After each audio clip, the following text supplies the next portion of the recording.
When Aaron called me yesterday, my first question was, well, what in the world do you guys need?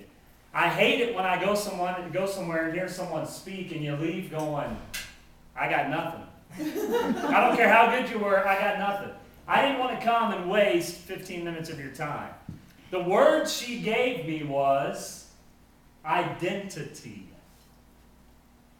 She said it's almost, and that may just be her opinion, but I've kind of got that feel a little bit just being here for the 5 minutes I've been here. It's funny, the things that you talk about and stuff, but I also don't like going somewhere and not doing my research. So I researched Rotary International. Did you know it started in 1917? Did everyone know that? Did you know there's over 1.2 million Rotary members in over 200 countries? Did anyone else know that? It's pretty awesome, isn't it? And one of their biggest, are you lying? One of their biggest missions right now worldwide is to vaccinate polio. Yeah. It's pretty awesome. Yeah. So I did my research and got to find some things. They've got a really cool video. I think it's rotary.org or something like that is the website. And just check these things out that I saw in this really great video. One guy's comments, and it really caught me because they're great for life in general, but especially what you're a part of. We want to have the vision to see, the faith to believe, and the courage to act. So I'm not going to waste your time, so I'm just going to ask some very poignant and blunt questions. Do you have the faith to act other than when you meet at lunch? Okay, and how could you take that further? What could you, so it's not saying the things that you do aren't great. I deal with this when I talk to churches too. It's something about human nature that we do a couple of good things and we think, man, we've done it, when there's a whole world of other great things to do. In other words, I'm really passionate about not settling. My question is whether you're a new member or, they said you've been here 80 years. Is that true? That's just what I heard somebody say. My question to you is whether you're new or you've been here a while, are you settled? Is it comfortable? In your business, are you comfortable? In your personal life, are you comfortable? In your faith, are you comfortable? Because if you are comfortable, you're in a bad, bad situation. Because when you look in the mirror and have decided I'm comfortable, you're no longer growing. And it's science and it's the way the world turns. If you're not moving forward, you're moving backwards. So where are you going is my question. What is your identity? If someone asked you what you're involved in, what is Rotary, would you just give them the old spiel or could you give them something new every time? Well, here's what we did this month. Here's what we did this month. Here's what we're going to do now. Another thing that really caught me on the video. Ordinary people working together to accomplish extraordinary things. If I were to write on a dry erase board here and I asked the question on that board, what have you done that is extraordinary? Could you answer? You see, a lot of the good moral things we do, anybody can do. I want to know what you're doing that is extraordinary. Or are you just a social club? Just if you haven't noticed yet, I'm pretty blunt and honest. We like that. Yeah, I do too. Otherwise, there's no way else to do it. No, And you're not that's- saying social club.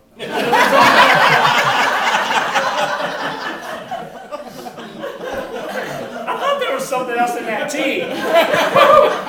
Feeling kind of woozy. Heckling. So what are you doing that's extraordinary is my question. What is your identity? How are you being ordinary people coming together to do something that neither one of you alone could accomplish? I can write a check any day of the week to donate. But what am I doing to go above and beyond?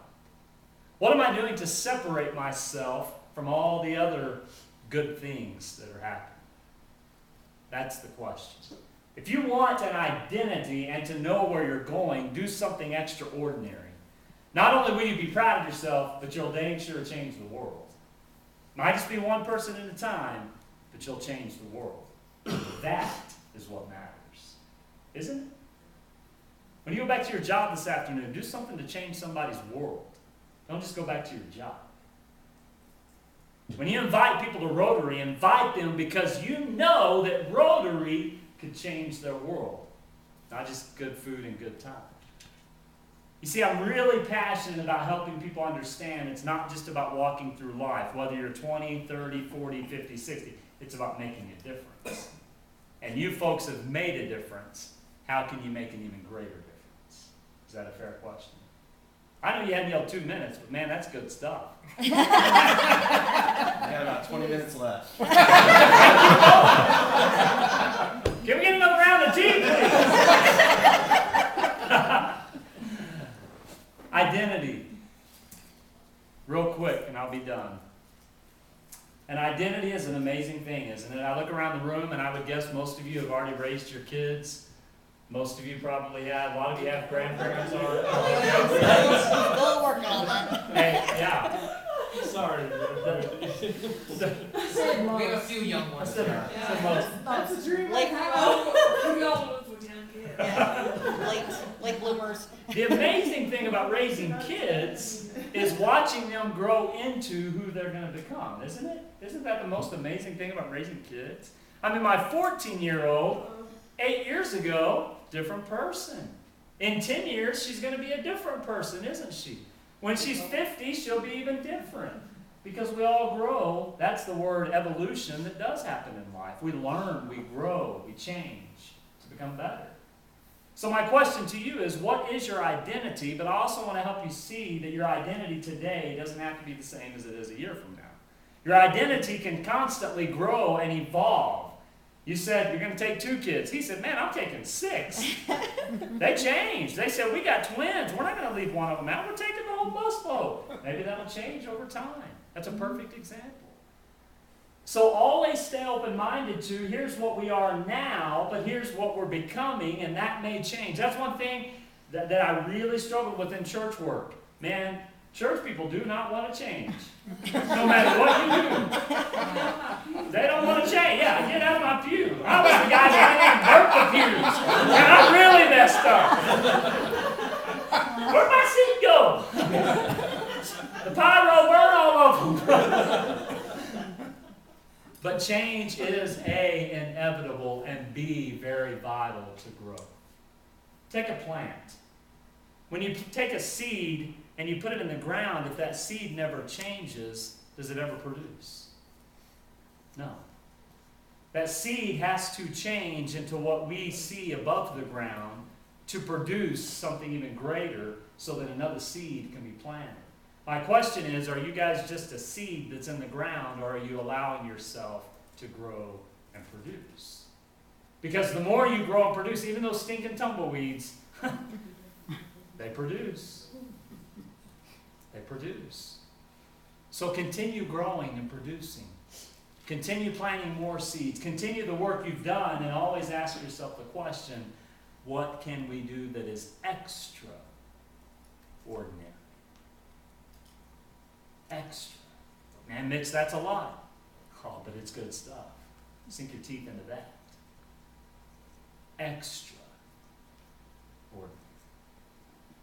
Have an identity. I really appreciate what you guys are doing.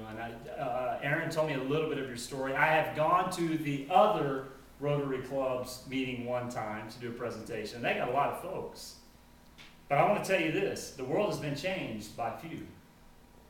So don't feel like just because some people have a lot and you have few that you can't do much. Because the world has been massively changed by few.